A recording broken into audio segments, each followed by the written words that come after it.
પણ મોદી સાહેબની સામે શા માટે? ક્ષત્રિય સમાજને મારે કહેવું છે કે તમે નમસ્કાર મિત્રો, તમે જાણો છો કે ગુજરાતમાં પરસોત્તમ રૂપાલાનો વિરોધનો ઢોલ 15 દિવસથી વાગી રહ્યો છે. હવે મિત્રો એક નવો વિડીયો આવ્યો છે પરસોત્તમ રૂપાલાનું. એ વિડીયોમાં મોદી વિશે અને ક્ષત્રિય સમાજ વિશે એક એવું નિવેદન આપ્યું છે, તમારે મિત્રો સાંભળવું જરૂરી છે. એ વિડીયો હું તમને છેલ્લે આ વિડીયોમાં બતાવીશ, તમે વિડીયોમાં બન્યા રહેજો.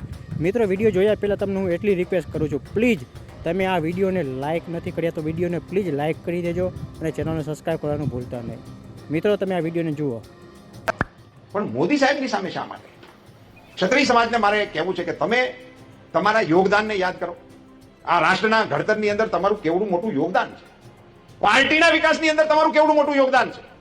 18 કલાક માણસ ભારત સિવાયની કોઈ વાત વિચારતો ના હોય, મારા દેશ સિવાય કોઈ વિષયની સાથે જેનો નાતો ના હોય, 140 કરોડ દેશવાસીઓને જે માણસ પોતાના પરિવાર તરીકે સંબોધન કરતો હોય અને એમના મિત્રો રૂપાલાનું એવું કહેવું છે કે મેં જે ભૂલ કરી હતી મેં માફી માંગી લીધી છે, પણ હવે તમે વોટ કરવા જાઓ ત્યારે નરેન્દ્ર મોદીનું મોઢું જોઈને વોટ કરજો, કેમ કે એ દેશ માટે સારા કામ કર્યા છે.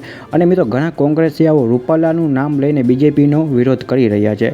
મિત્રો તમે સમજદાર માણસ છો, કોમેન્ટ કરજો અને મિત્રો વિડીયોને લાઇક, ચેનલને સબસ્ક્રાઈબ કરવાનું ભૂલતા નહીં. મળીશું બીજા વિડીયોમાં. જય શ્રી કૃષ્ણ, જય ઠાકર.